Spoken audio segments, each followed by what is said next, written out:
Well, don't look now, but we are already into May, but it still feels more like the early part of March. If you are craving some summer-like weather, you're not the only one. Last month, as it turns out, was the second coldest April on record. And communities up and down Vancouver Island are feeling the chill, from the surfers in Tofino to the golfers at Crown Isle in Courtenay. Outdoor lovers are wondering when summer finally is going to start. Will it finally warm up, and when? Our Astrid Braunschmidt has the story. How would you describe this weather? It sucks. It's pretty crappy, yeah. It's like an Arctic wind out there. Tell us what you really think about this gray, damp weather. Sunday's sun was perfect for the TC 10K run. It left us optimistic, thinking maybe, just maybe, the winds would change. But no, more rain and wind to welcome our tourists. We used to rain in England. From England, we used to rain. What do you expect? This is home from home for us. We feel very much at home here. They don't seem to mind as much as the locals do. Not very good for painting, is it? Not very good for painting outside, no. It hasn't been good painting weather for a long time. Environment Canada has crunched the numbers, and it turns out that last month was the second coldest April on record, tied with April 2008. April feels like March in reruns, and it actually is a March rerun.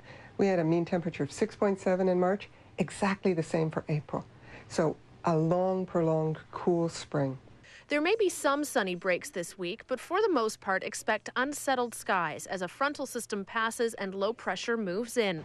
It's enough to make you want to bundle up, but not VIHA's Shannon Marshall, a braver woman than I am. She ditches the nylons every April 1st because she can. I don't know, it's just a date. It's the start of spring. If I can get away with it sooner than that, I will.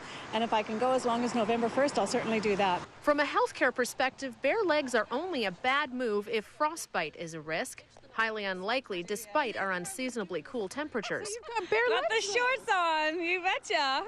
We can protest by wearing shorts, but there's little we can do to change the weather. The pattern that we've seen, actually since about February, is that we keep waking up on the cool side of the jet stream. We're in that pool of cooler air. And, you know, that brings us not only, it's cool at the surface, but you've noticed the low freezing levels. We've had snow up into the highlands, snow up into the mountain passes. We're just on Mother Nature's cold side. And the rest of the month doesn't look much better. See those blue blotches? Those areas will be cooler than normal throughout May. And there's Vancouver Island. Which brings us back to our first point. How would you describe this weather? It sucks.